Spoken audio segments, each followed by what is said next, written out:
Polluted Thoughts Podcast. Real talk with real people. I'm your host, Colin Gary. We're going live. And we're live, people. Here with the one, the only Donovan Powell, very close friend of mine for a good time now. How you doing, my man? Very good. Very excited to be on the pod. Got a lot to talk about. I'm excited to have you on. So you've been working on the short film for a while now. Yeah. And we've been refraining from talking to each other about it the whole time you've been over my house. Yeah. So now I want to hear about it. a little bit. Get into it a little bit. So the one we just made a film this past month for class. So that's Talk to him a little bit. Give the audience a little bit more the Full Sail. Full Sail. So I go to Full Sail University, and it's like it's a film school, but it's also they have like everything. They have like recording arts, digital, like what the fuck was I just talking about earlier? Like digital composition, like people that make like just like all that CGI shit you see in movies. We have like sports broadcasters. We literally have a armada, like an esports gaming team. Ooh. I've wanted to go and like tailgate because no one like does that shit, and I just want to go and like show up with like a jersey, like paint my face, and, like tailgate, and have them be like, "What the fuck?" And I'll be like, "Let's go, Armada!" Like fucking score that Rocket League goal. You had people working on Stranger Things. Oh yeah, Thor from his school. List of people with special effects. Yeah, so we in building. Oh, it's my bad. You good? And building like. We have like 4 buildings, and they used to just all be like shopping centers and like shit like that. Building 1 was like built for Full Sail, and it's like a really nice building. And then the other ones are literally just like an old shopping center that they just turned like all the like fucking stores and shit into like sound stages and like cool ass shit. Yeah. Oh, one cool thing, we just got a virtual stage this past year. Like, you know what they filmed The Mandalorian on? Like, I don't know if you've heard about that. Like, that stage that's like, you know. It's surrounded on all, like, 3 sides, except for if he looks that shit up, you'll shit your pants. Like, just because it's, like, the coolest shit. And it's, so you build, like, a set. And Stranger Things did a lot of stuff in it, too. Yeah? When they're in, like, Vecna's. Yeah, when they're in that lake. That's all virtual stage type thing. Like it's like blue screen, but they pretty much wrap it around the same exact way you do a virtual stage. A virtual stage is a screen, but I'm saying it has like a similar setup. Yeah, it has like a green screen essentially kind of thing, but then it's all virtual. I don't think Stranger Things actually did it, but yeah, it's pretty cool. Yes. Oh, word. So you build a set, but then you have the whole background like up top. Everything is what you like. It's already made, so it's not put in post. Those are all screens. Yeah, it's in front of your face. That's nuts. So there's some clips from The Mandalorian. Yeah, we got a lot smaller one. Ours is a lot smaller. You can't wrap it around like that. It's pretty simple. I'd imagine that's big money, right? No, that's huge. Like you could build a fucking like a town in that set. But like, you want to see that picture? Yeah, no, it's insane. It looks like they're getting sucked into. Yeah, dude, it's some cool shit. It's some cool. We have actually there was a shoot that I was gonna be able to help on. That NASA was filming something with our virtual stage. Yeah, it never went through. We don't know what happened. Maybe it did. Cool. It was originally going to be like 5 days of filming, and then they said it was only going to be 2, and then none of my friends or me went on the set, and they were like, I don't even know if that happened. But would that be something like promotional? Like what do you? We don't really know, but they were using the virtual stage, so like we didn't know any details. I'm like, bro, there could have been a fucking spaceship in there. Like who knows? Like I don't know what they were doing. A guy could have been like on ropes, like floating in the fucking. I don't know, but they didn't. Fucking Buzz Aldrin walking in. Dude, I don't know. I don't even know if they ended up doing it, but that's like our Full Sail has like a bunch of shit. They're honestly like a great school, but like, so we have like I'll go into like that production like. You have productions like every like I was saying to you like earlier, like my first like 8 months of school, bro, were like probably like first 8 months were literally just like lectures. Like we barely got our like hands on shit. They were like dumb shit down to enough. Like I like used to work like fucking for my family's company, and like you'd like get put in a piece of machinery, and they just go in. They'd be like, "This is how you turn a bucket. This is how you do that. This is how you do that." Like, all right, like go move those rocks. Yeah, but that's a fucking machine. Yeah, I swear to you, they like which some of these kids are like they're not like they're half momos. Yeah, they just take like they don't understand it, and like there's a stand called a C stand, which you set up flags. Like silks, like all this shit on to like help like pretty much dissolve the light, like spread it out, do whatever you want with it, you play with it. And there's a stand that you literally just like open these 3 things. The guy like that, dude, I'm just gonna show you. I have to put it down for a second. The guy the first time he showed us, just like he's like, all right, so he's like, you're gonna put the stand on your shoulder. This is like month 4. He's like looking at us. Takes a second. He's like, put your hand here, pull. Put your hand here, pull.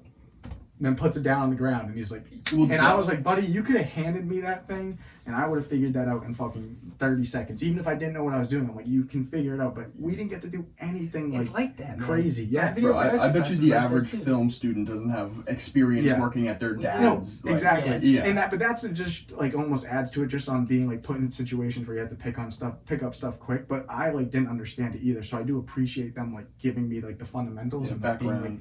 If you can't, because the point is, if you can't do that, like you're not gonna be able to do shit like, on a set. Yeah, and they're trying to like build your knowledge a little bit. Exactly. Well, I took an audio engineering class at the Mount, and so it was 2 classes a week. It was like Tuesdays and Thursdays you'd go. And the first 4 classes, or might have been 3, were just teaching you how to wrap up an XLR cord. Yeah, right? See, that's what we do. That's a little bit of XL. It was like, and then you had to go in and wrap it up and show them how you wrap the cord up. Dude, and then it's the final. It was a quiz. It was a quiz. It was the first quiz of the class was crazy. wrapping it up correctly. Because you know what I'm talking about? No, we have to learn to wrap all of our stingers, which is when you like need a light to go farther, like you use a stinger. You literally have to learn to wrap those. I'm actually fucking quick with it. I've gotten compliments. I remember my guy was like, "You don't wrap this thing right up on set the right way, you're off. Yeah. First day, you're gone." Yeah. And I was they like, say "God that shit damn." in high school too. It's over under for XLR cords. You have to like go over. Yeah, over, and then you like, hit it with the twist. I do it. I know See, how to do it. we had to learn that shit too, because if we don't wrap that right, even though I don't want to be audio. Like, it's like, you know what I'm talking about? So you can't just wrap up a cord. You gotta like wrap and There's then the do right it. way to do it to make it so it's not gonna tangle up. He had a good idea for it. But then he kept talking about like, it's hard for me when I'm doing it there, because they're like, so again, you gotta do this for the artist, and you gotta do that for the artist. And I was like, what do you fucking mean? I am the artist. I'm trying to do this myself. Why are you talking to me like that? Yeah. Well, I mean, we were talking about it a little bit off the podcast, but like you were talking about how a lot of the film industry is like paying your dues at first. That's what they make it sound like. But then there's people like the Duffer Brothers and the people like the guy that just made Squid Games. Yeah. He had that idea for over 10 years. Pitched it to nobody would companies. take it. Yeah, he's not in the industry though. He's not doing anything. He has a screenplay that he's trying to get made. And then the Duffer Brothers had a pitch deck that they spent like 8 years or however long trying to like get companies to pick up on. But a pitch deck is just like almost like a presentation with like up top. It's like, it wasn't even called Stranger Things at first. And it had like the name, and then it just like goes into a quick summary of like the beginning, like, oh, like you're in Hawkins in 19 fucking whatever. And then it has a quick picture from another movie giving you a feel of like that's what we want that to feel like. Keep going, next part of it, like this part of the movie, you have another picture from another movie, and they're like, see this, like it was like it's like an outline. Exactly, but they pitched that to so many people, but they weren't like, and maybe they were in the Isn't that industry. what they pitched to Netflix though? Yes. That's what the pitch deck. not even a script. They auditioned the actors for Stranger Things using the script from the It movies and Stand By Me, because it was based on a childhood cast and like kind of that feel of that film. So they did that, and what I think is genius about that is the characters are so lovable in Stranger Things because they literally wrote for the characters. They didn't write genius. and say we need you to be like this. They like found the characters and like, oh, we're like, I can see Dustin saying like Steve is gonna be like just like this. Like you're writing for them now. You see them and you can already see what they're like gonna be like, how their delivery will be, how they act like. But it's like pretty fucking crazy. That is the Stand By Me and that's pretty that is pretty exactly. Yeah, but that's that's like what I want to do. I don't want to go be like, people say I should go do it just to try it and see it and go on a set, but like I'm like, I personally feel like I can fucking find a way. Like maybe it will take 8 years. Like I say that. I'm like, I even tell my mom, I'm like, maybe when I graduate, like shit doesn't happen for 2 years, but I'm like, but I don't think that's the end of my story. Well, I think you're clearly on the right path if you've gotten both your scripts selected so far. That's why, like, well, I only got one script selected, but going into that production thing, I was gonna say, the first 8 months is all like lectures, learning post-production, learning pre-production, learning like each position, every role, even if you don't want to be it, you learn it, you do it. And then like you finally get into like, it was like month like 8 where we get given a scene where you can choose from from Shawshank Redemption or Blade Runner, and like you enter and like you pick 3 roles you want to be. Your first one obviously being what you want to be the most going down, and then why you want to be that role. And I only have like 15 kids in my class. The kids that started in August have like 60 kids in their class. That's why for this production this past month, I was combined with another month that's months behind me. They're supposed to be the lower positions on the set. Like I was in FI3. I was like in their shoes like 3 months ago and like just did the same shit. But the class we helped out had a lot more kids. But our class had like 4 kids from our class in each group. So there was kids doing like high up roles that like wouldn't get that opportunity only because our class is small. That's cool. I was in charge of like 25 kids because they had like fucking 60 kids. Like, I say, you showed the Frank picture. Yeah, I can show Frank that real quick. Yeah, he had a picture of his whole set. Yeah, it was so crazy. Like that the amount of people that he was in control of. I'm in the middle. Yeah, send us this. I'll send you that. I have a couple more. You'll be able to see this for people who are watching. Large group of people, right? Yeah, and he's in control of all of them. Yeah, and like they're all coming to me with questions all day. About a script that he wrote. Yeah, that's the coolest part. The coolest part to me was that these actors read my script that are actors in profession, and they're like, "Oh, I want to play that." Wait. So they're real actors, and they come to Full Sail. Yeah, they are. No, they no in-person auditions ever since COVID. So like, okay, I've never they been. send in They send in like just like. That's what you're saying. You had to like go through like 20 of those. Yeah, and literally, it was awesome. Did they have like a certain thing that you sent them, a certain script that they had to read? I would. So I give them why can't I bites? No, what the fuck are they called? I can't think of what they're called, but you send them the portion of the script you want them to read, and it's usually just like almost a page. But I just picked pretty much the parts for like each character. Like one character I had doesn't have a line till like the very end of the movie, so obviously he's getting that part. Yeah. And then like the other guy had like 2 pages of lines, and he's like the antagonist, like he's Mr. Delro, which I'll like tell you about like all this shit. But like I gave him like kind of like his most intense part. So like, because I'm like, if he can do that, like he can definitely do the other parts. Larry and George, I gave more of just like, they were like the 2 pizza workers. I gave them more just of their like scene 1 dialogue scenes of where they're supposed to feel like comfortable, normal, like they work there, like they're friendly. Like I didn't give them the intense moment. I gave them the moments of like being like, oh, like I can watch these 2 like all day. I can watch. So you only gave them the bits of the script that you knew they wanted to kill. Essentially, Yeah, if they were able to do that, they were able to do pretty much anything else. Is it like you don't want them to be biased by the later intense scenes? You want them in that opening scene to feel genuine. Pretty much and not know what's coming at them. Exactly, because they're just like working there every day, and I was like, I'm not just gonna give George, which is like the one he like pulls a gun on like the mob boss, like it's some like crazy shit. I was like, I'm not gonna give him that part because like one, he's gonna like just be pulling a fake gun and he just sits there. That's more like emotional, and like he'd be holding that for like a couple seconds on his audition. And no, but I'm just saying, like, he'd just be like this. I know, just on like an audition tape, like by himself at his house.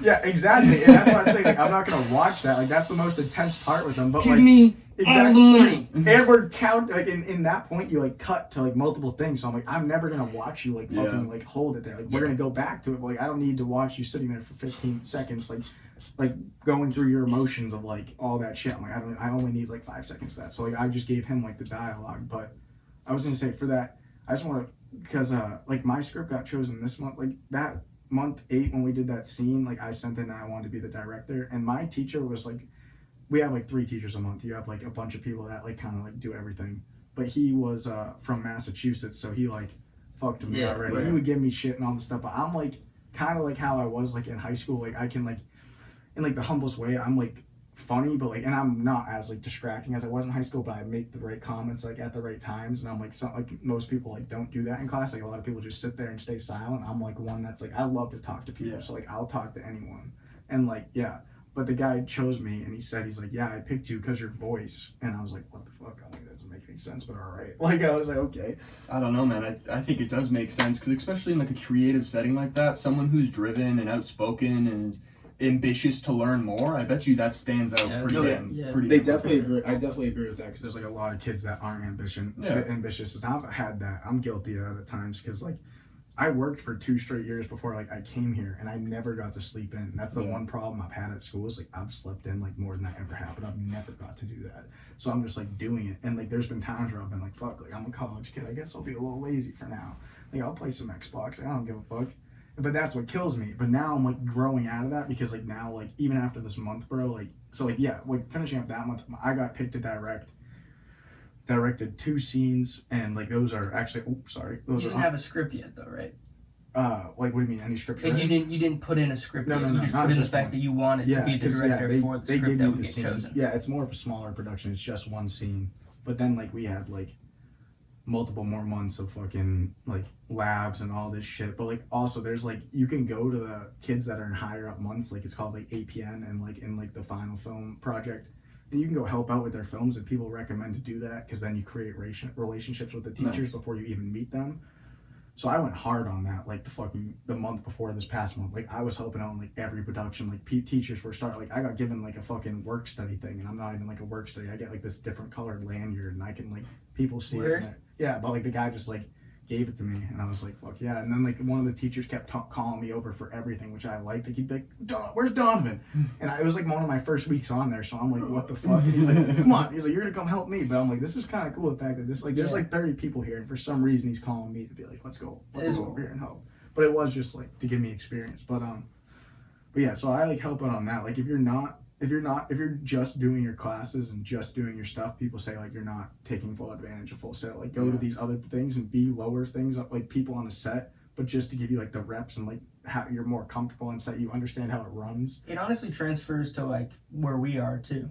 Yeah, it transfers to all like entertainment broadcast. Exactly. It translates to all our. But even you guys doing this gives you like experience of being like, oh, like you're getting better and better at it. But I mean like if you just like, I bet you the first time you did a podcast, it was so like new, like you were just like, all right, like I'm setting up the camera. It was very. I mean, I didn't have Frank at the time, you know, so it was just me. It was very difficult. Isn't the right word. It's like left brain, right brain, like trying something that you. And it's like I would forget to do things constantly. Yeah. I did one with Jason, and we recorded a half an hour that was like fantastic, and then my phone was dead. My phone died during it because I just forgot to plug it in. Is that why it's plugged in? You know what I mean? That's why it's always plugged in. We learn slowly, but I forgot to put on a light or something like that. It's just like I'm so. I don't know. It's hard to do those mistakes when you're actually. Yeah, exactly. But it's also like it's a process. I was by myself, so it was like the person would come over my house, and I'd be like behind already. I was doing shit, so I'd be like setting up as they're showing up, and it's just me and them. Yeah, exactly. And you know what I mean? It's a little difficult. It's a very it's almost awkward, you know what I mean? That's what I was it's like say, I almost don't want to talk to you because anything you want to say, save it. You know what I mean? I was saying the same thing to Donovan. I was like, don't talk to me about any of the stuff. I was like, I talk a lot too. I'm like, oh. I don't want it to take away like the authenticity, but it's like, you know, those are the things that people want to hear, and that's the thing that I want to hear while we're doing the podcast. The idea of them coming on, so it's like, you know, don't squander it by like, you know, telling me in my kitchen when no one else is gonna be able to hear you, kind of thing. So like when. I remember Jimmy Crank came over and he started talking. I was like, don't ruin it. I was like, I literally told him, I was like, don't squander this conversation. I was like, stop. I was like, let me get the camera set up and let's go. And he was like, all right, sounds good. And you know what I mean? But it's like, it was like that. Doing it for the first time was very odd because like I had an awful camera set up and, you know, doing anything for the first time. Do you watch, well, I don't know how like Joe Rogan does it, but do you watch like the Full Send podcast at all? Like, yeah, occasionally. I've seen a couple of them. But the one thing I've seen, it's like so small, but one thing I've seen with them is like they start the podcast right, like the people show up and it's already running. And I've heard multiple guests go when they sit down and they're talking like, oh, so like we started it, and Kyle's like, oh, it's already going. And they're like, oh, I like that. Like, but it's just that's something that we need to work on a little bit more. It was something we've been trying to incorporate more, where we were having like the conversation before. So then, like, we can just start the conversation. Like builds up the momentum a little bit. You know, that's pretty much how it starts on theirs. They're talking, and then, like, they're, like, pretty much after their, like, first conversation, like, oh, like, are we starting? Well, like, so a lot of Rogan, Rogan's like that, too. It's just, like, they finish up what they were talking about, and then they're like, all right, we're live. Yeah. You know or even, like, they'll like, stop mid-sentence, make it live, recap the audience as to what just happened. And that's kind of what we've been doing lately, I feel like, is we start the conversation with, you know, we're talking about whatever here, and then, like, that's where we kind of started off. Because I also don't want to like bombard you with questions right away. You know what I mean? Yeah, but I feel like we have like a good like pace at these conversations. For sure. We're lucky enough that we know you. Exactly. You know, a lot of the times when you're getting kids in here for the first time and it's like their first introduction to even us as people, never mind the podcast. True. It can just be. It could be really good for one because you're like getting to know the person. It's genuine on camera, or it can just be a little bit awkward. Not awkward is the right word. Kind of breaking a barrier. Yeah, like it's like you get to that comfortableness, but like at first off, it's gonna be. Like I feel like when we did one with Raymond, that was super cool because it was like we were just meeting this dude. He's Raymond. He's the dude who makes like a bunch of music videos for like everyone around town. Maybe I did see that clip from your podcast. I can get you him. He's very, very talented. Yeah, no, I think I know. You remember Sam Hayes? I don't. Oh wait, yes. Yeah. Sorry. He's like, I don't want to say his understudy because he's really good too. Like but he started like. Damn, I haven't heard that. He's boys with Raymond, and like Raymond kind of like I think put him on to doing this stuff like more cameras. So like him and Sam go and they have like their own little thing and they go and they make. Little is an understatement because they're kind of popping. Well, what's cool is they're like they literally have now become a business. Meaning, that's what they're an LLC. That's crazy. So like they'll go through and one they love doing music videos and stuff like that and be creative in that front. But they also went into like Shaken Dog and Smokestack and all these Smokestack. places trying to do like promotional videos. Okay. Oh, just for people? Yeah. Just ways to be able to make income or like have that's clientele. Like what you want to do, yeah. Totally. Yeah, and then that gives you almost a reel too, even if like it's not what you want to make, but you can. That's what we told him. We were like, you had to post. He showed us a video, and we're like, you have to post that. Yeah, you know those stupid TikToks that are like, oh, I walked up to this guy cosplaying Batman on the street and made a cool edit. Yeah. Exactly. But you can. Well, I was gonna say TikTok's crazy. I don't have TikTok, but it's just so insane. You can make something that's 50 seconds and you can fucking. PTP gets no love on TikTok. Well, I don't have TikTok, so like. We gotta go for more like viral shit. You know what I mean? Like things that are like quick. But yeah, no, you know, like RDC World, like on YouTube. You guys ever heard of them? Like he's the one that does always that shit. Like he did like LeBron like in the locker room after like Game 7. Oh, I do know him. He's super funny. Yeah, their clips are so like. Just them in a living room, but I'm saying they're just acting. They're thinking like this would be so funny. That's shit you have to do when you think that. Ones. Yeah, I want to do shit like that though too. There's another dude like that, Shane Gillis. I talked about him like on one of our previous podcasts. He does his own thing where he does complete like sets of just like fuckery. Yeah, it's like a Key and Peele kind of thing. Yeah. And like he does this one is like ISIS Toyota. Well, dude, that's what I said. We should do like little skits. That like, shit Loiter Squad type. You just have to make one hit. I was actually thinking that me and you should I'll start watch doing their old videos. I'll watch their new videos. Like, we should start doing that. Yeah, for sure. No, I think like I brought it up earlier. Like I asked you if you knew they taught you at all like the marketing background of that stuff. But like it goes to show that it does matter who your audience or knowing your audience and then like not catering to them but like trying to build or something off of that basis. Excite them. And and exactly. Take them for a trip. That's another thing though that like I heard this like one day. I forget like who I heard it from. But you can go too far with that too and be trying to make something that you're like, oh, like, I need to make something just trying that, to please them. You need to like make something that you like love first and like people will fall in love with it. And I swear that's like happened to me like a couple times already, where I'm just like, no one else was into this. I fucking loved it, and like now people are like, that's pretty fucking cool. Yeah, I'm like but like it's cool. Yeah, no, totally. And part of it is having the confidence to be able to do that. You were talking about Stranger Things and how it was a combination of Stand By Me and It. It's like that was for what they used for their dialogue, for like how I sent those actors things to read. They took stuff from those two scripts. And to build aesthetics and stuff like that. And it's like I drew the equivalency in my head to music at the time, but like Tyler the Creator combining like R&B with rap. Yeah, you know, like that, still kind of like taking your previous influences and changing it into something that the world's never seen. Exactly. We do every time we make music. It's just the try. That's why I loved you. Like your little was it an EP album? Yeah, like a mixtape. SoundCloud mixtape. Okay, yeah, I like that, dude. And it flows.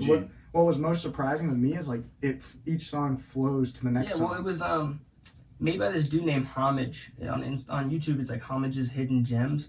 He makes beat tapes, so they're all one. Oh, I see. They're all one tape, but they're not split up into songs yet. So when I downloaded it, I just split it up the way I wanted it, and it made everything transition one into the other. Wonder what line I'm thinking of right now. It's not a line; it's a chorus, but. Joe Pesci and De Niro. Yeah, Pesci and De Niro. Yeah, Joe Al. Pesci and De Niro. Me and Al came that was actually not bad because like when I saw that I was like, I wonder what this song is gonna be like. It was. I thought it came out pretty good. I did too. You know, I was the opposite of proud coming out with it. I was honestly kind of like skeptical about how I felt about it. Because I was thinking if this shit doesn't go well, then like... Dude, anything that you care about, you're going to be nervous about. No, obviously. And I was showing people, I had a listening party. So I had like, I had a bunch of people over. Yeah, so we all went to the Chang's apartment in Lowell. He still has it, I think. Not really the Edge. But he give me some nerves. That's like going to that game. Yeah, so like I had like 15 people there and like showed everybody the listening tape and the tape and like I had ordered pizza and just got weed and shit and just chilled and they all reacted so well. Like everybody was like, "This is like everyone's like, to be honest, bro, I thought this was gonna suck." That's what people were saying, and like, you know what I mean? Because like I showed Zach Vasquez. This shit was really funny. We were on our way home we went and saw Andrew Dice Clay. He's a comedian. And we went and saw him, and then like we were fucking around, watched the game for the finals in Boston, listening, watching party. It was a really good time. And then we're on our way home the next morning. I heard stories that night. Yeah, we're on our way home the next morning, and I'm like, dude, I want to play you some of my album. And he was like, all right. I show it to him, and like I was selectively showing him the songs. Yeah. And he was like, dude, honestly, this is much better than I thought it was gonna be. And then he was like, no, but do you know what I mean? Like that bullshit you used to put out. No, and I was like, whoa, like come on. You You know? might put out some stuff that wasn't bullshit, because like there was times where I was like, oh, this isn't my style. But then like I said, you've come out with stuff at times where I've been like, oh, I'm like actually like, dude, I'm like, you had some bars in there. Like, there was actually some like good We're shit getting in there, man. But yeah. the point of the story of me kind of like wrapping it around was that I drew all that shit from all boom bap rappers that I fucked with. It was just a combination of every person that I fucked with that makes like music like that. That's like what they say like about film too, is like nothing in film is new. It's just somebody getting like inspiration off something they watched, making it like a new spin on something. Yeah. Pretty much. Yeah, right. We're all basically recreating new versions of our childhood. Nothing's shit. new. Yeah. Nothing's new in film. 100%. So continuing on the Delroy. So this is actually Delro, right? Yeah. So I wrote like for that month, you write a script. So you write in what positions you want to be, but then you also have the option to write a script or like not, like you don't have to. And like I'm in a class with like 12 kids also, so you have to like, or 15 kids, so it's like you have a pretty good chance. Yes. But sorry, I'm taking like a deep breath. I talk so fast. But I have the same problem. My dad always be criticizing me everything I do. So I hope you listen to the pod. Be like, breathe before you talk. Yeah, see, he always tells me. But it works for the sorry, right Mr. shit. Garrity. No. But no, so with that, yeah, I was like, most kids go meet with the teachers, and they'll kind of tell them their script, and they'll like show them the script, and then they kind of get it like bulletproof to like, this is like as good as it can be for me to get picked. I didn't do that shit. I was like, I should have, but I didn't. I just wrote 4 different scripts, 4 different genres, and I just sent them all in. Nice. All in That's a night. cool. All in a night, yeah. And then the next day I go You in wrote class. 4 scripts in a night? Yeah, pretty well. One of them was already written, and I wrote like 3 in a day. They're That's only impressive. 5 pages. Well, they were like 6 pages. But I was just like, dude, I'm gonna write like, and I don't write bullshit. I won't write something that's not good. Like I had ideas, scratched them. And then like I was like there's like one of the scripts was about. It was called The One Who Lives.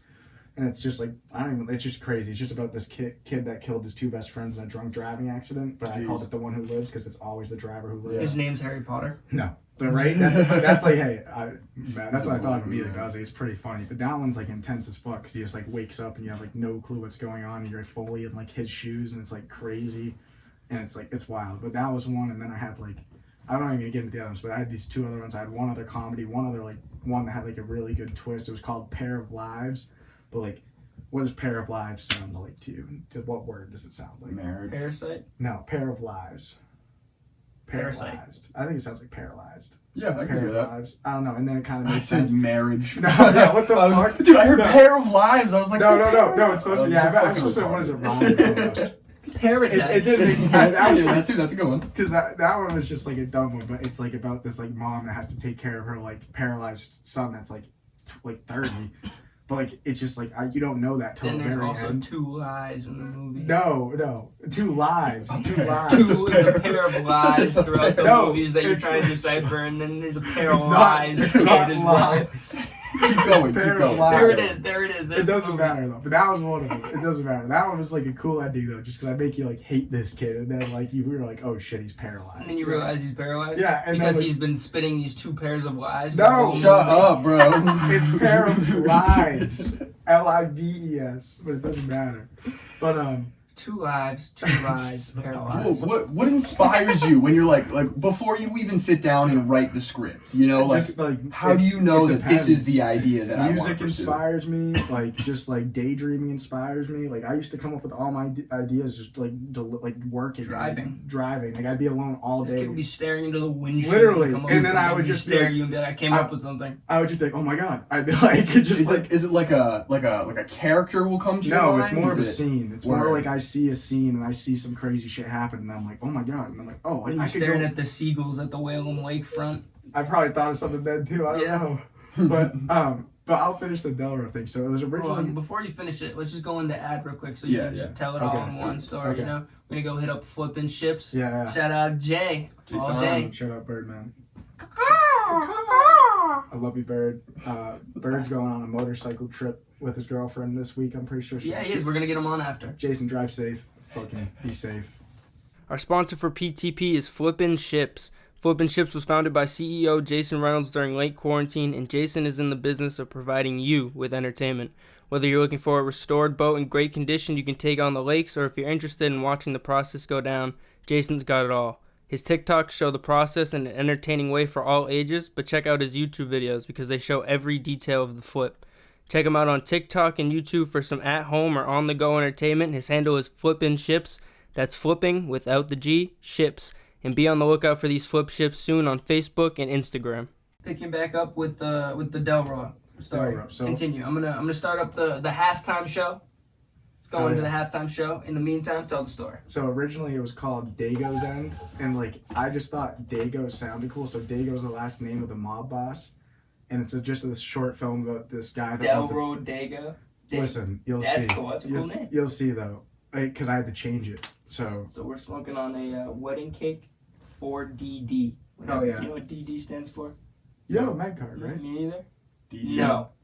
4DD. Oh yeah, no, means you you don't. need 4 designated drivers to handle this shit. Yeah, I don't know. It's 33.9%. It should be a nice little smoke here. So Oh, yeah. continue, Delro. So yeah, I'll just give you the synopsis of the story first. It's just about this guy that owns a pizza shop, Larry. He's like older, he's in his 40s, and this younger guy, George, who owns the pizza shop. George is like kind of looks up to Larry. He's almost like Larry's son. Larry doesn't have any kids. You don't know this shit in the film, but I make these character bios for the characters and get more in depth with their characters so they like can kind of really feel. Yeah, like how they have the wiki pages for like the Harry Potter shit that like no one ever knows about. Yeah, like, and the it's wiki like all pages this for like Star Wars. It's like that's never, yeah, no it's one never ever knows known. this shit. Exactly. No one just made that exactly. up. Yeah. And they make you do that shit still though too, because I'm like, it won't matter. Like they don't know. But it's about this guy that owns a pizza shop and like this younger guy George that works for him. Where's it based in?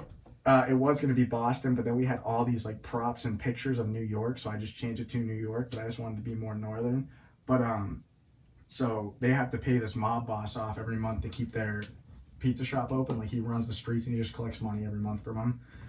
And it's on the day that he's coming in, and there's this guy like sitting in the pizza shop. He's been in there like all morning, and he's like not leaving. And George is like gaining suspicion on him. George is like, this is probably one of Delro's guys. He's like, because he's like, what if he like thinks we're fucking stealing money? Like, what if he thinks something's going on? So then he like goes to Larry and he's like talking to Larry all about it. Like he thinks shit's suspicious. So when Larry doesn't think anything suspicious though, so when George goes back out, he reaches under the register and grabs like a gun where they have like a gun under the register, like some places do. New York, most likely. Yeah, no, I feel that, especially back in. But what year? Back in the mafia days. They wouldn't let me pick an era. It's too difficult. Yeah, I was going to originally do the 90s, so there's no known era, but I give it sort of an older feel. But a lot of pizza shops have been open for like 40 years, and they're not that different than what they used to be. Yeah, mob culture is definitely, you think of that area. Oh, exactly. Yeah, if you walked into Espresso right now, it'd probably look the same as it did in like 98. That's what I'm saying. Like some people were like, they said I couldn't do an era, but I just was like, I'm still going to like, it doesn't matter. But like for some reason we couldn't. So anyways, George grabs the gun and he kind of like eyes down the guy at the booth, and then like he just kind of like does his thing, and then it goes into scene 4 when Delro comes in, and like Delro comes in, and like he's like George is like planning on like killing Delro too. George is like fucking like fed up with the shit, which you see more of that like in the thing. Like he's just like pissed that they even have to pay this guy. They're like, dude, this makes no sense of why we pay this guy every fucking month. Like, but with the canoe fixer, continue. So But, sick and tired. I said I don't want to like have it like dash on me or something. But anyways, Tony Soprano was about to show up at his doorstep. dude, that's Gabagool. well, that's like the you're gonna love the name of the other Italian family, but which you don't even know about yet. See, that's why I like to throw in twists and shit. I was like trying to do something like Goodfellas between George and Larry. Oh, this mic can hear my stomach growling. But I wanted to do something between George and Larry, almost like how they have that like. They're like barking at each other, but they're like friends. Like it's just funny. But yeah, like and then kind of like a departed like ending. So Delro comes in to like collect his money, and he's pretty much like just like asking for. He's like, "Give me my fucking money," and Larry's like, "George, like get him his money." George doesn't get him the money, and he's like, "What are you like fucking deaf kid?" It's like just like pretty much like that, and he's like, "Give me my fucking money," and then he like kind of starts to laugh and like steps towards him, and then George pulls the gun, and then he's like pretty much like not phased. Like Delro's like just like we're like really like yeah. Yeah, he's like, all right. He's like, you don't have the balls type thing. I have a whole organization behind it. Exactly. And Larry's known George like his Larry's known Delro like his whole life. Which you don't really know, but you get that feeling. You can toss that in the ashtray. But so thank you, that was dope. But so perfect. We don't need too much. Yeah. But so Larry's like immediately like put the gun down, George. Like I actually changed the ending like a week before, but like George like pretty much just has the gun up at him, and he's like pretty much like telling him, he's like, George, like put the gun down, all this shit. George is like George is like not sweating bullets, but this guy's like batting eyes, like he like knows he made a mistake, but he's like, now fuck, what do I do? Do I kill him or do I take the risk of getting shot? So then like pretty much like Delro's like, you better listen to your boss, kid, and he starts like unbuttoning his jacket, and then he kind of like takes a second, he like looks up at him, and then he reaches in his jacket for his gun, and he pulls his gun, and right as he pulls his gun, he gets shot in the leg. And it's the guy sitting at the booth that's been in there all day, and he's been waiting for Delro to come in because he was the other Italian family sent a hit on Delro to take him out, so he's been waiting till he got there all day. That's cool. So then he gets up and he like walks over to him, and Delro's like, fuck, and he like his gun's like there, and he goes to reach for his gun, and the guy like takes his gun away, and it's like so dope. And then like he like stands over him, and he's like, you no longer run these streets. He's like, it belongs to the Montemuros now. I use the Montemuros, like Peter Montemuro. And dude, then, I really like that. Yeah, and then he's like, and they sent me to relieve you of your duty. And he like hits him on the leg, and then the guy's like, you're gonna fucking die for this. And then he stands up and puts him out. Hey. And then like George and Larry are like standing there, and George like grabs the money and like holds it out to him. He's like, keep the money. And he's like head nods to the guy. He's like, clean this place up. He walks out, and that's all it is. Bro, that's like a uncut gems, like chills ending. I like that. Where can we see this? You'll see this probably in like it'll be like definitely done being edited in like 2 weeks. Are you just gonna have it on YouTube? No. It'll probably be on YouTube or something. If anything, I'll put it on YouTube myself. We'll promote the shit out of that when it comes to. Yeah, I wrote it and directed it, so I mean, I feel like we'll throw I'll watch the whole thing. Yeah, it's on my seat. It's only gonna be like 7 minutes, but it's gonna be awesome. For sure. We'll make a whole post about it. That'll be awesome. I love that. Thank you. But the Dago thing, so it was called Dago's End, and like I have a super Italian teacher named Frank. That this guy's like, dude, he's like a 25-year-old dude. He's awesome. Oh, I almost forgot. Well, you were good Franks. Frank, your teacher. Frank Butler. Frank from It's Always Sunny. This guy's like, Danny DeVito. This guy's like super like inappropriate, but he's just too lovable to care. Like you don't care. Like most women would probably hate this guy, but like they love him because he's just so like nice. But he still like says the most fucked up shit. But he's like a 25-year-old. Dude, I'm sure you know plenty of those people. And like you're like older, like the older people that hang around your family. Oh yeah. No, yeah. For sure. Oh, for sure. And like, it's just like But to finish up the Dago thing, no, but absolutely. But like, so I thought I made up the word Dago. Like I was thinking of like a cool last name. I'm like, oh, Rich Dago. I was like, that sounds kind of badass. But then like, so I like entered in like, Frank's like, he's like, do you know what Dago means? Like this was like 3 weeks before we even put the casting call out for the thing, before like anyone sees the title. And I'm like, no. And he's like, it's like a racist term for Italians. And I was like, oh shit. And I'm like, do you think that's gonna be bad? He's like, no, it's probably fine because it's like an Italian movie. It's 2022. It's fine. He's Italian. So he's like, it's fine. A week later, gets brought up again, and Angie's like, did Frank tell you about how like the Dago thing is like that racist like thing? I'm like, I thought I like made up the word. I was like, I don't even know. And then like she's like, and I'm like, and Frank said it was fine, like we could keep it. She's like, oh, Frank says it's fine, whatever.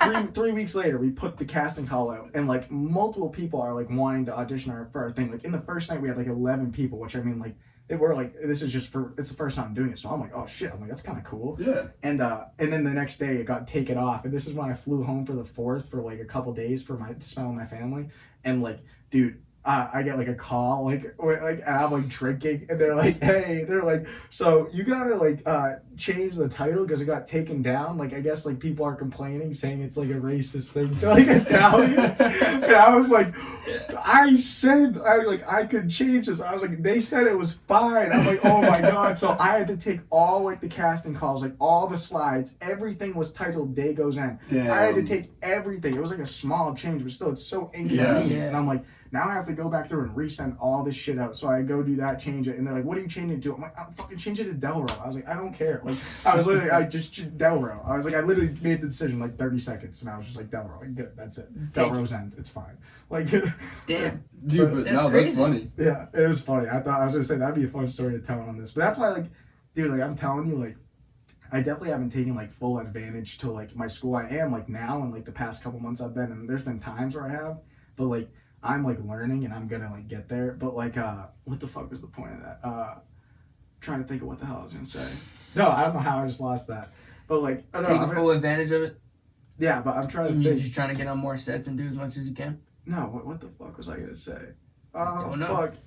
Wait, so I was saying something about Delro's End, and then I was saying how I definitely haven't taken forward bench at the fucking school.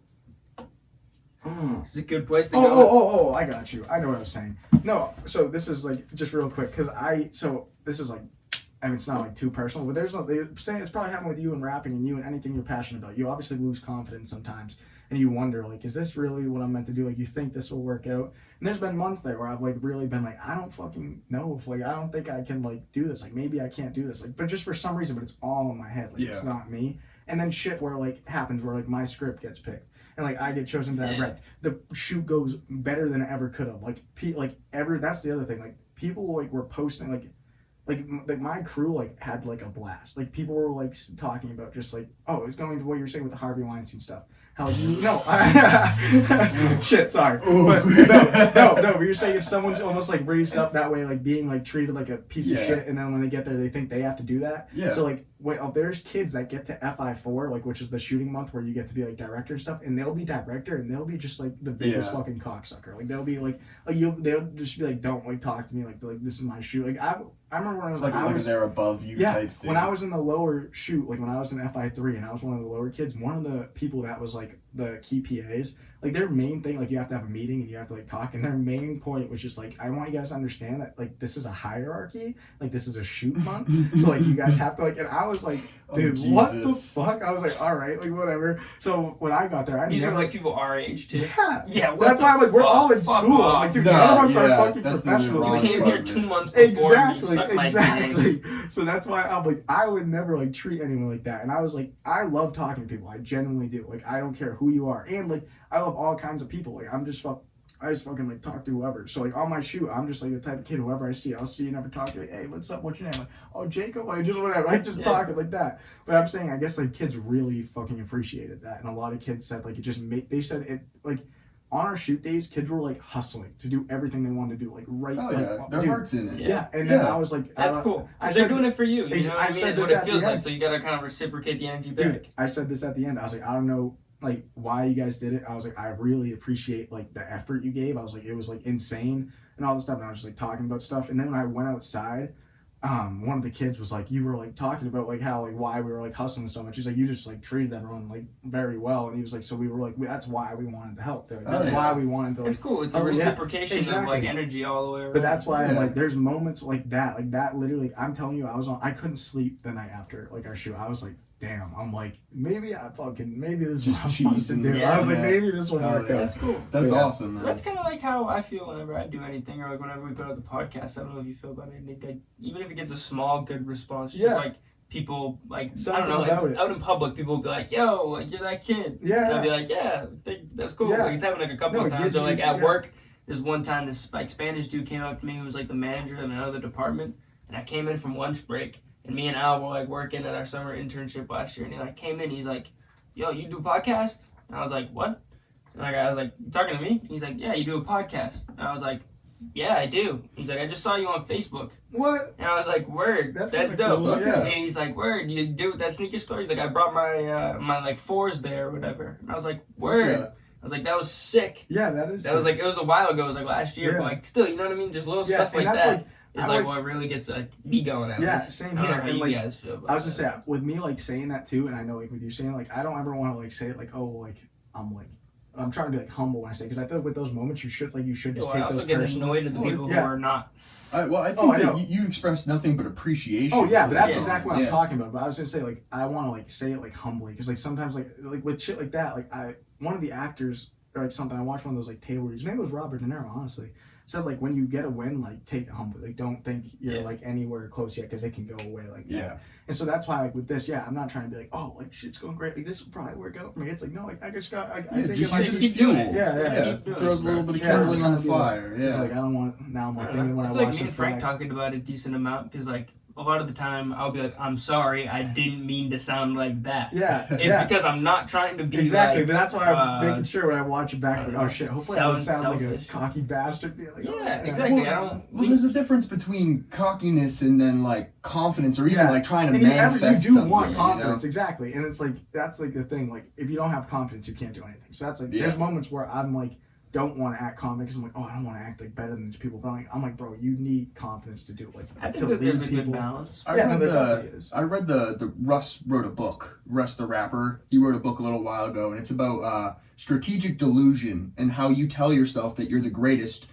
Maybe not. Like knowing damn well that you might not be the greatest, but you tell yourself that so that you have a chip on your shoulder and you push yourself and you work every day like you are the greatest. Yes. That's how I feel when I listen to like other rappers. Yeah. I'm like, dude, I'm better than this dude. No, I know that like maybe not now I'm not better than him, but like if I was working in a rap studio all the time, I'd be better than that guy. No, exactly. So like, you know what I mean? It's everything takes practice. And I was gonna say with you, like when you were saying like you were nervous about like your SoundCloud, like the mixtape. I don't know why I was gonna say album. I'm like, I know it's not album.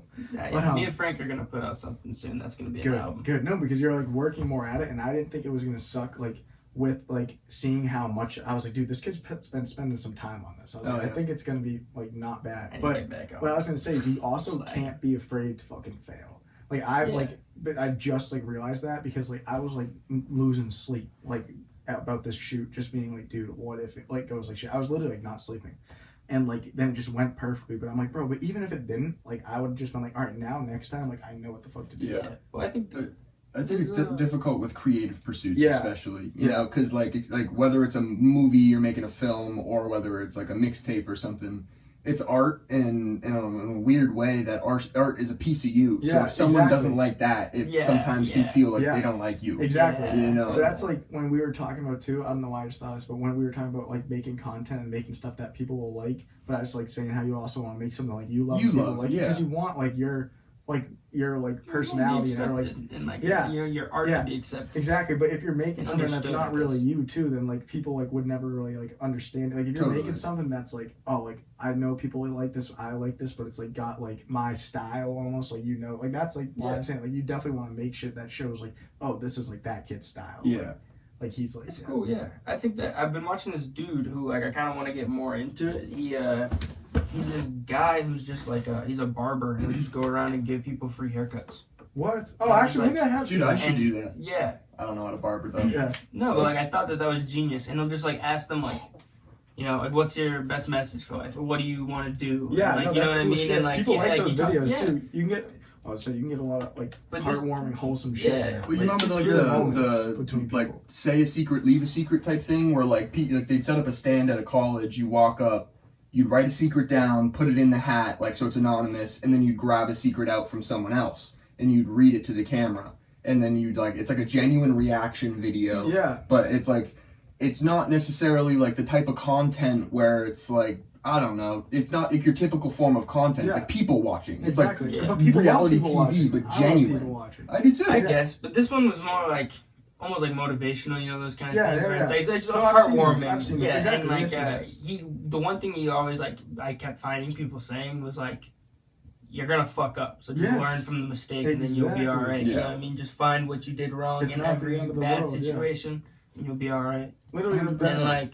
I think that we should just, I mean, obviously, I'm going to make shit songs. We're going to do shit podcasts. Exactly. You might have a bad movies. Set. You know what I mean? It could just be like a shitty, like, crew. Yeah. And, like, maybe you were whatever, blah, blah, blah, and a shitty song, whatever. But, like, that thing that we made yesterday, I did not fuck with the teeniest bit. Like, not even at all. So, like, we made a song yesterday. I did not fuck with the tiniest bit. So, we got to freestyle after this. We can freestyle for sure, yeah. I'm better than you should. All right, word. I'm excited. I promise. I'm with it. Excited to hear it. In the meantime, I'm gonna open up this fucking box. Oh, another unboxing. Yeah, keep talking. No, it's just with that going off like failing. I remember like one of my favorite quotes I heard is like, if you fail, like at least the next time you're not starting from scratch. True. Like, that's true. Yeah. Yeah, it's better to like I don't know, have a little bit of experience, know what not to do. Yeah. You know, is better than not knowing anything at all. The only way to do that is to do it and learn. Like, you're not gonna know until you do it and learn. Then you're like, oh shit, don't do that again. Yeah. Like, no, for real. Yeah. No, and it's like a trust the process type thing. Exactly. Like we were saying it with TikTok, but like it's all about that one thing that has a little bit of like impact on the world around you. Dude, and like there's like so many different types of audiences too that you can definitely hit somewhere with something like. Yeah. But and we're also so young, like what I was saying too. Like you're 20 and we're both. Like, you're not. Are you even 21 yet? No, you're not. Yeah, you are. Are you? Wait, shit. We don't talk about stuff Cut like that out. that Someone, on here. who you edit this? Who? Oh shit. Who edited this? It's usually CG. I edit it. Yeah, dude. I do pretty much all of it. Yeah. Except for the producing that Frank does while we're on, and is going to do. But other than that, Yeah, we got to build the process a little bit. it's just, oh man. Once we get live, blows. the editing won't be, because we'll be able to live edit shit and like cut between cameras and stuff. So the editing post will be more audio than. I'm opening her up. We've been ordering mad shit for collectibles for the pod because we're gonna throw some shelves up over here. That's awesome. And we're gonna hang up some. And then it's open on each pod. If you look over on the other side of the couch, there's some shit over there. Oh, I remember the Swedish box. I remember that. Jim Halpert, that's dope. What the fuck? Dude, he's also got a whole Seinfeld collection. Yeah, I gave a lame to live. What the hell? A what? I gave a lame to live. You son of a bitch. It's alright, bro. I'm not trying to have the collection. I haven't really fucked with Jerry Kramer and George. No, I feel that. You know, Elaine's kind of bitchy in the show for me. See, that's the cool thing about collecting shit. Is there's not like a set thing that you're supposed to get. It's kind of you get what the fuck you like. Yeah. It's a reflection of yourself. Well, that's like the coolest thing too is how they're gonna like I just feel like if people are like watching this and you get a collectible each week, like some kids that have been watching for a while, they bro, I literally remember when that first shit was put up there. Like, well, that'd be cool, yeah. And we also want to do. Really want to do like so we got these. I didn't get this. I got this on eBay, but we get a lot of our shit from Whatnot. Yeah, it's like a live auction. Okay. So it's like people Twitch. stream, Yeah, and then you can live bid. Yeah. And then they just send it out right after. So the idea is eventually we could do giveables. Yeah, we a bunch of shit. Dude, people would tune in for that. Build an inventory to be able to then like make deals and shit. Yeah. Let's see what it is. Fucker, man, this guy really wrapped this thing up. Hey man, gotta appreciate it. Yeah, no. It's better than you just drop that thing off like a fucking building and you find it. Yeah, honestly. It's like in 8th grade. It's like you have to make this whole He thing. stops it, wrapping it, and then we go try it. Yeah. It cuts and we're literally on top of Bill. Oh, Stephen Curry. That's oh, fly. no way. That's yeah. It's pretty dope. Yeah, no, that's fly. Right? I like it. It's him in my favorite jerseys. It's like the alternative the town jersey. It's like the black one. Like the white tree that goes. Yeah. I had the jersey back in high school. No, it'll look neck. I think Eliza Verboin stole it. If you're hearing this, I think you have it. Everyone points. I don't know. But yeah, you want to throw that in the Dude, after the year he just had right? too, that's a sick like. That's what I was thinking too. I was like, it'd only be more I had a valuable if question. I have it. Yeah. If he wins 2 more championships, is he considered the greatest of all time? I think close. Yeah, I don't know. I was gonna say it's definitely It's an definitely argument. close. to be made. Well, he's like, you has 4, and he just broke the 3-point shooting record of all time, and he didn't I'll tell break you a what, playoff if he record has, for if threes. he has 2 more years just like he had, That's what I'm saying. then if he has 2 or 3 more years of what he just had, and like maybe wins like 1, maybe 2 more chips, I think he might be like LeBron, That's what I'm Michael saying. Jordan conversation. You watch him though, but he would never. Because then you bring in the argument. It's like who's the greatest player of all time? Defense, If he played either LeBron or MJ in a game, Yeah. they would fucking kill him. That's what I was gonna say. It's like something that's just fundamentally different he in can position shoot and shit like that. Yeah, no, he's definitely the greatest point guard slash. Yeah, no, he definitely there's an argument to be made. I think he could really make the GOAT conversation more interesting for other people as well if he becomes like another champion, another 2 more, maybe like an MVP or something, some more stats, some crazy shit. But I think that what it could do is like open up the doors for like conversations about other people being the greatest, because then it opens more perspective. Because it's like, dude, this guy did pretty much the same shit that LeBron did, if not more, if he does that. Yeah. And then you say like, if he did more, but he can't beat him in 1-on-1, like what's that argument? So then you start bringing in other people like Bill Russell. At that point in time, you could do overall point scored throughout their whole career analysis, and I bet you Steph Curry would win. No, just LeBron's way above. Well, he's been in the league for a while, bro. Dude, look significantly longer. Look up the all-time league point scorer, bro. LeBron's way up there. There's He's just like one thing, top 10. There's one thing that'll live and on Steph's with Curry. like, I don't know, maybe top 30 or something. I don't even know. I don't know if people will agree with me on this, but like, bro, I swear, like, there's like, you watch like MJ and LeBron both have their like clutchest plays, their coolest plays, but you watch like Curry regular plays and they blow your fucking mind. Nah, you're right. Like, there's just shit, I watch him and I'm like, my dad even said, my dad only watches the Celtics when they're in the playoffs. he was like, dude, Curry is like unbelievable. I was like, I know, and he doesn't even like know Curry. I watched every single game that they played them. I watched every single game the Celtics and the Warriors played in the postseason. He's unbelievable. Maybe not the full game, but at least a little bit of everything. Jordan Poole's gonna be filthy too. He's gonna be nice too. He's also like when I go to the courts with the 18s, like the kids who graduated 2018, they all call me Jordan Poole. Really? Because like he'll do some nasty shit and he'll go in, and then the next time he'll do it, it'll be just bullshit. It'll just be like throw the ball out of bounds, or like, you know what I mean? Like he'll be like 3 plays in a row, he'll go crazy, and then it'll be like the 4th play, he'll do some dumb shit and like turn the ball over, or just make a bad pass. Guess what? Guess what player I get called at the courts in Florida? I've only played there like 6 times, and I played in the 3-on-3 basketball tournament a couple of weeks back with me and my boys. Well, 2 of my friends, and we almost won. We went to the championship, and we almost won the 3-point contest. I was hitting them. No, like, this is the coolest thing, is like people look at me when I walk on the court, and like people will chirp me and all this stuff. And like Tyson will always be like, hey, he'll be like, don't disrespect my boy. Like, just like, wait. And when they don't guard me, he'll be like, you better like start respecting my boy. Like, you better guard him. And then I start hitting him, and then it's like, oh shit. We had that summer league game. You remember when my car broke down? Yes. And that was one of the best fucking days. So, dude, that was insane. How much time we got?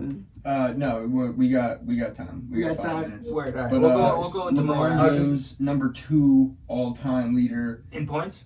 I told you. He was like top. And then Stephen Curry is 47. See, wow. Yeah. Dude, I did not expect it to be that big. LeBron's never missed a season. He's missed limited games in every single season. True. He's ran like at least 70 games per season. Yeah. Probably maybe like 60 in like less the last couple of years, but this is his 20th year, 21st year in the league. Yeah, that's insane. Like that. He was drafted in 2003, so this is going to be his 20th year. And he said he's playing until Bronny gets in the league. Yeah, so. 2003. Yeah, so that'd be wild to see him play with his son. That'd be cool.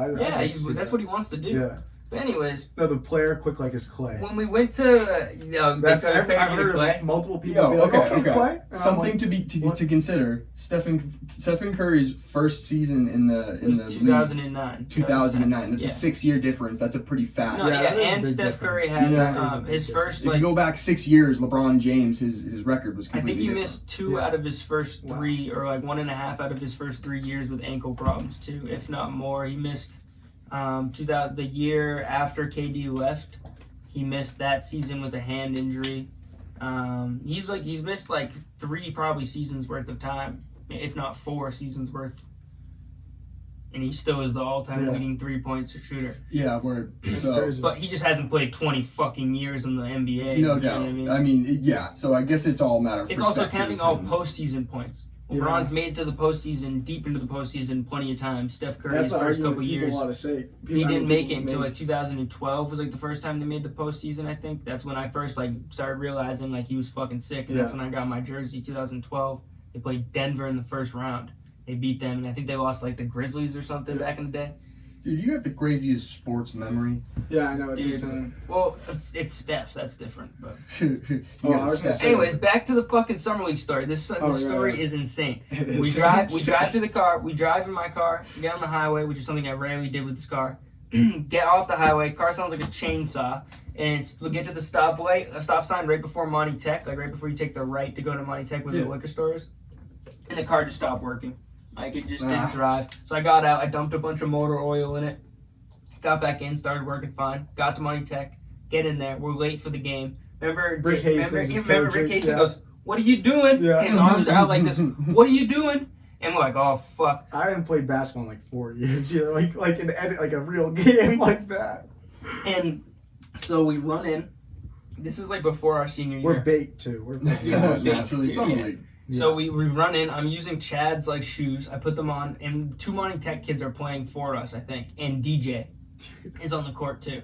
So then they take DJ and the 2 Monty kids and they pull them off, and it's like the starting lineup was me at 1, me at 1, you at 2, Will Finan at 3, Chad at the 4, Jason at the 5. Nice.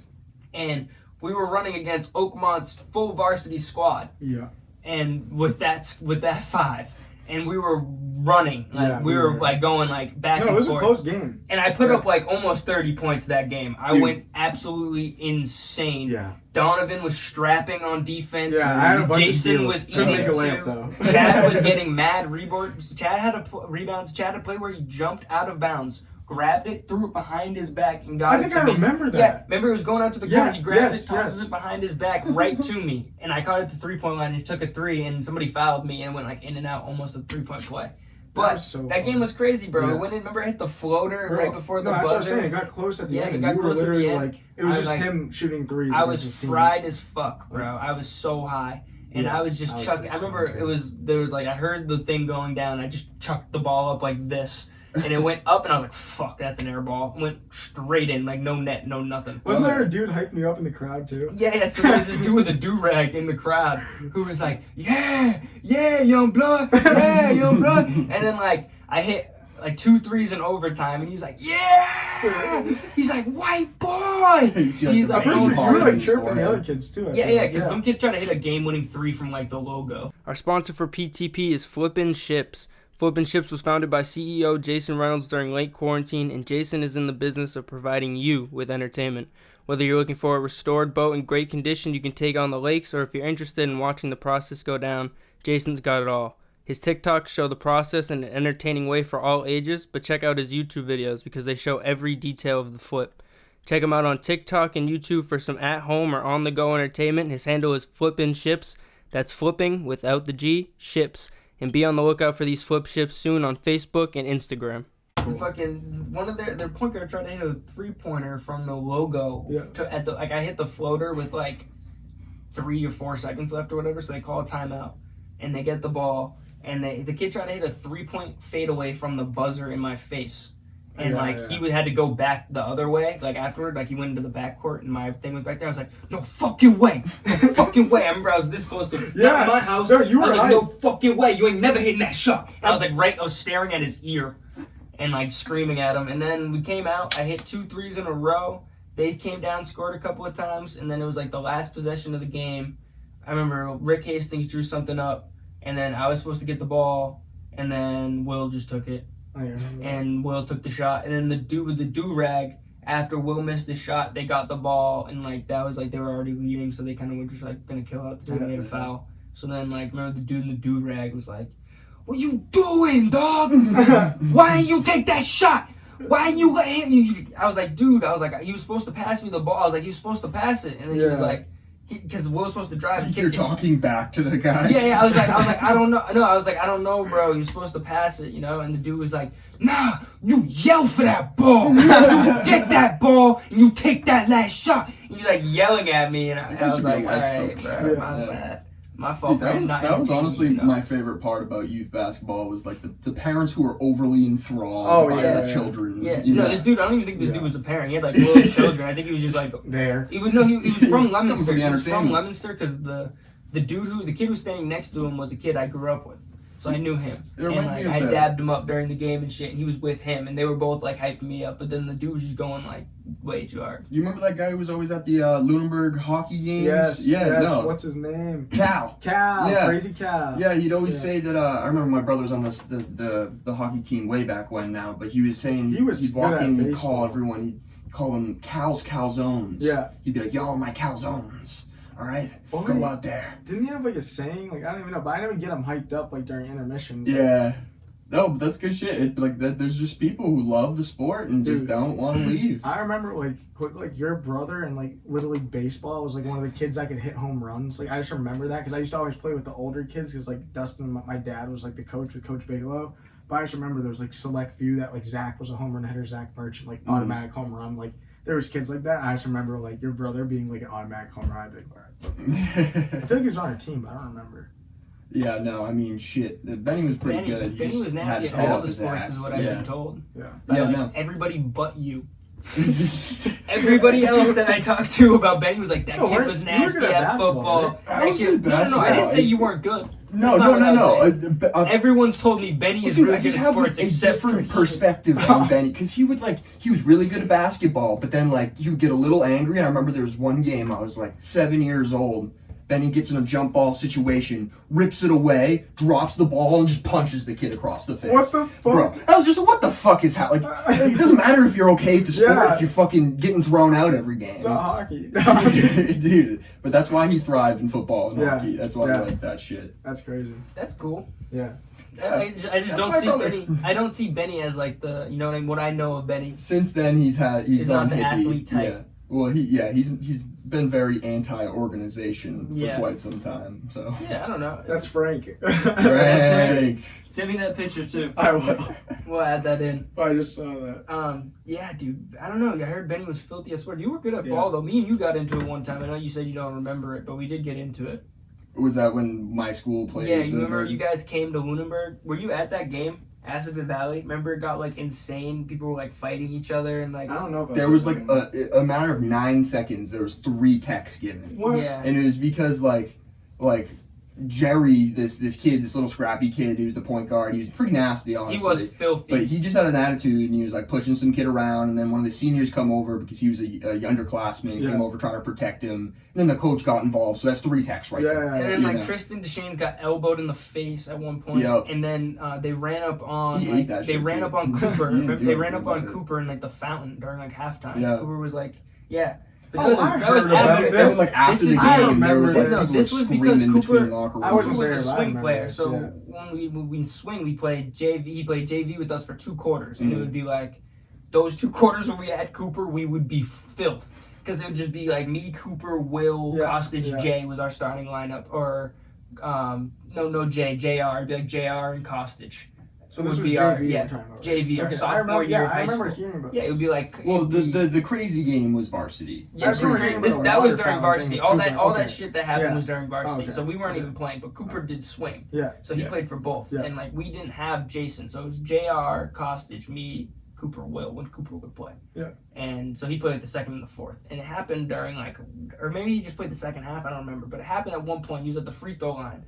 And Cooper was shooting, and Frank was talking shit to Cooper. Like, it was like the only time that ever happened. He said something, he's like... Cooper missed the He missed the shot. He's just like old times, huh, Coop? Yeah. And I was back. It's a mental game. I was on the block right next to you.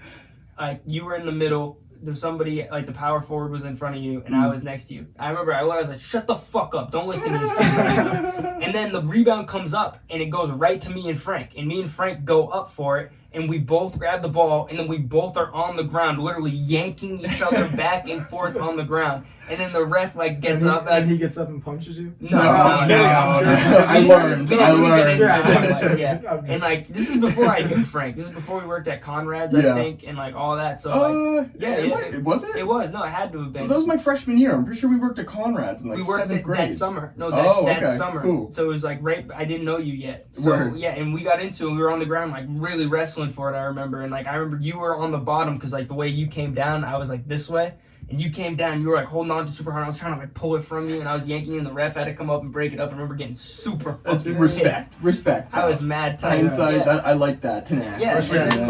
I got a tech once for pushing some kid. Like it was the end of the game. You got threw out of your senior night. That one was bullshit, bro. I'll put the fucking video right here on the fucking thing right here. Tell me what you think. That was bullshit, bro. I went up. The kid looked at our home crowd on the senior night and goes, "This kid's gonna guard me." Oh, really? Yeah, he looked at you guys and went, "This kid's gonna guard me." He was pointing at me. And it was like this kid who was a freshman. He was on varsity in 8th grade. And Adam snapped him the year before. So I was like, nah, I'm gonna get this kid. So then the next play, he inbounds it. And Jason, for some reason, was way up in the front court and like dove for it and like almost got the steal.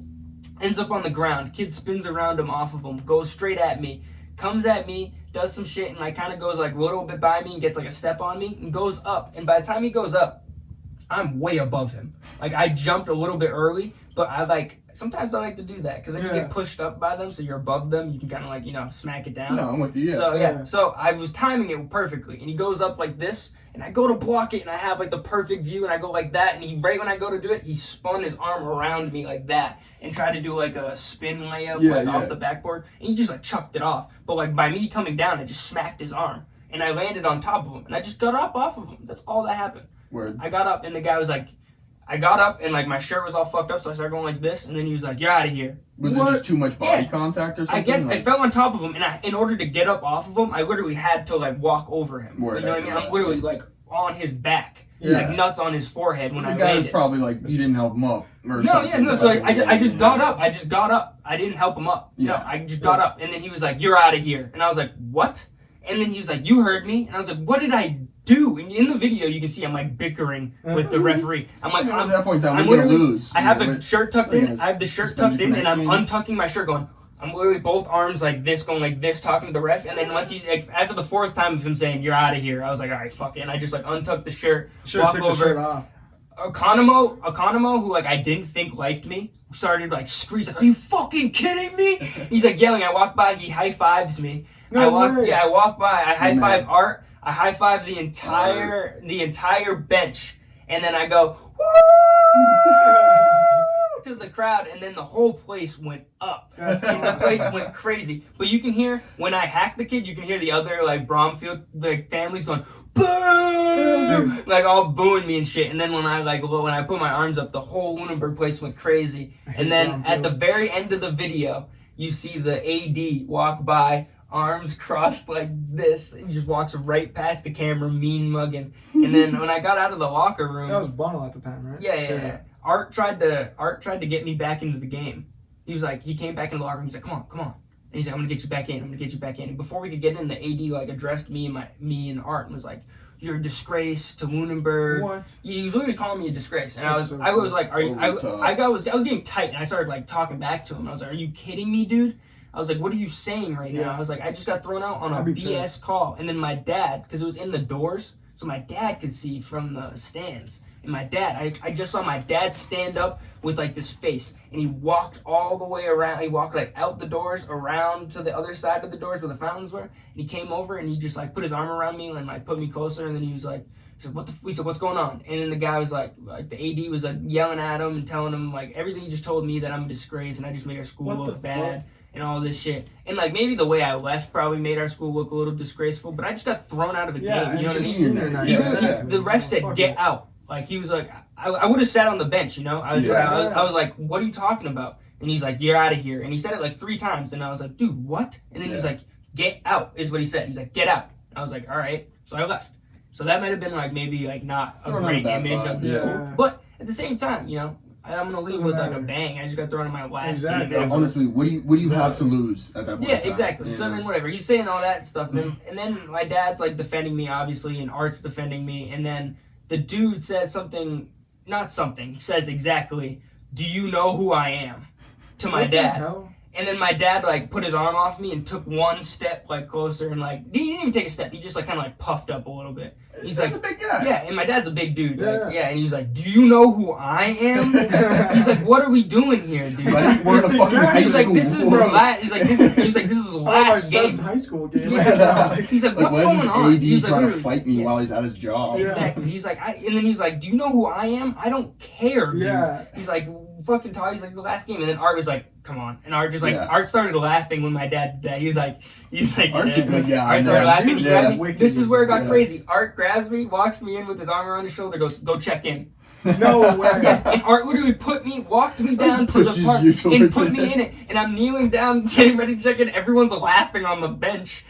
I can see people pointing at me from the fan section, going like, "What the fuck?" And then I see Economo turn around, looks, and he turns back around and goes, "Oh, dude, you can't. What are you doing?" He's like, "I'm gonna get fired." He's like, go sit down. I was like, "All right." Art just didn't give a fuck. He just wanted to take care of you. Yeah, exactly. And that's what I loved about him. Yeah, he's a good guy, man. He's for the fucking kids. Like he's like, and he's been the coach for a wicked long time, but instead of like worrying about his stats as a coach or something, he more than anything is just trying to benefit the kids and like make sure that once you get better is his number one thing. Yeah, totally. Or he just doesn't want you to end up as a fuck up. That's all. I didn't like know him that well, but like anytime I talked to him, he was like always like wicked nice to me. Like dude, he also every time I ever had him as a coach for summer league, like 2 years in a row, we won. 2 years in a row. And he was on us, you know? He was like, he's on you, but he's like "Come on, baby. What are you doing? I love you, baby. Come on." You're not like, it's not like the typical dynamic of like you were talking about how there's dickhead directors on set. Well, it's different. He's our boy's dad, your Yeah. girlfriend's I mean, dad. we go Yeah. over the GOG. Yeah, you know what I mean? Exactly. Yeah. Well, I was gonna say even like He's like our friend. You know I went what up I to mean? their So- beach week with like Cooper, like for some reason, like because I was like in like the 18s like film class, and that's when I kind of like became friends with him. Yeah. No, but I was saying like I saw him up there. He was very nice. Yeah, Oh, yeah. it's like just like oh, I didn't know him. That's why I'm saying I don't know him. He's like Oh, very because nice. you're not really friends with Drew? You mean? No, that's what I'm saying. Like, I get what you're I'm like saying. anytime I talk to him, he was just like, oh, like hey, like how you doing? Like, oh, you need anything? Like just kind of like a nice guy. Yeah, And I was well, like, oh he, shit. he was never really around when we were hanging out. He's always like out doing shit. It's like his days off, so he's like out partying or Yeah. doing whatever the fuck Art's doing. Yeah, It's none of my yeah. business. But we would be hanging out, and then like we would just see him, and he was always mad. He was our he was our coach for everything. Like Yeah. when I was a kid, See, I like, never before had I him as a left coach. Lunenburg, he was our coach for Stacy Bradley. I was always against him because Drew was always on a separate little league team than me, separate rec team, yeah, separate because everything. you were the Powell. He Exactly, coached, yeah. he coached like the AAU, like our AAU team summer leagues, like 7th grade. It was like Cooper, Jason, some of the older kids, Yeah. and I don't know. Yeah. But like, yeah, no, he was like involved in like he just loved the sport, Yeah, so yeah. he just No, wanted to literally. benefit the kids. If he was who our fucked with it. varsity coach, that would have been insane, man. Because Yeah. it would have been fantastic. Just because the dynamic we all had with Art was like, he's like almost our friend, but then when we're in that, like when we're on the You court or respect him, on the yeah, field or whatever, it's a different dynamic. Yeah, It's yeah. like we know that about him, but it's also like he's gonna drill us, and you need to Well, do it that's the way funny. that Art wants to do it. You know what I mean? That's like kind of like with like how my dad was like with coaching in football with them because like they all take him seriously like, when they're playing, but then after he's obviously gonna be like Steve, like oh like Coach Steve, wicked nice. But I think that's like the best. You Yeah, know, I think exactly. that's like you It's the see a best lot type of of coach. Yeah. athletes that are like that. Yeah. You know what I mean? And I think it extends to more than just coach, because like it's probably because your dad is like a good role model. Yeah. But it's leadership in general. Exactly, You know, yeah. to be a boss. And you know he likes to have fun and like be nice, but then it's like when you see him like kind of mad, not even mad, but more like we like do. Are you kidding me? Like then you're Yeah. like oh shit, you're like Yeah. fuck, you're like, It's So like a I fucked up. Yeah. It's like disappointing. and you know? want to like build up, you want to like Yeah. redeem yourself. Like some coaches will be like fuck you, like you know like you were saying, It's like like, with those type of false people you're like resentment. shit. That like, was now the I gotta make worst up for from it. Art was when you got the come on Yeah, baby, yeah. what are you doing, baby? It's just oh fuck, you know, it's just Yeah. like I know, man, I fucking know kind of thing. You know, it's like disappointing, Yeah, like somebody like your uncle or something. It's Exactly, like oh. I could hear that. Oh, I think this is a good time to wrap the pod up. Actually, Yeah. I think Al's here dropping off some cash. Oh, word. Yeah. I hear laughing. Wow, these things are incredible. Yeah. No, he's howling like a fucking He's hyena out the out there. window. All right, we're gonna wrap it up. Alrighty. Man. Let him know. Your what's your My Instagram account? yeah. What's Powell your, Stone Pictures. That was Powell gonna say that would Stone be Pictures? my LLC when I Yeah, go yeah, to and then- that's what I want to do. we're gonna post a clip of your shit whenever it comes out, and then we'll send like the link or whatever for YouTube when you get it on there. Heck yeah. We'll post all that shit up Awesome. there. When Thank you come very back much. next time, we'll get you on again. Yeah, no, Make I'm this so a- down. Hopefully I have more. Yeah, so you have more to talk about. Fuck That was yeah. great. Hell yeah. Let's make This it was happen. awesome. All right, man. I always leave you. Believe in yourself. Peace. Peace.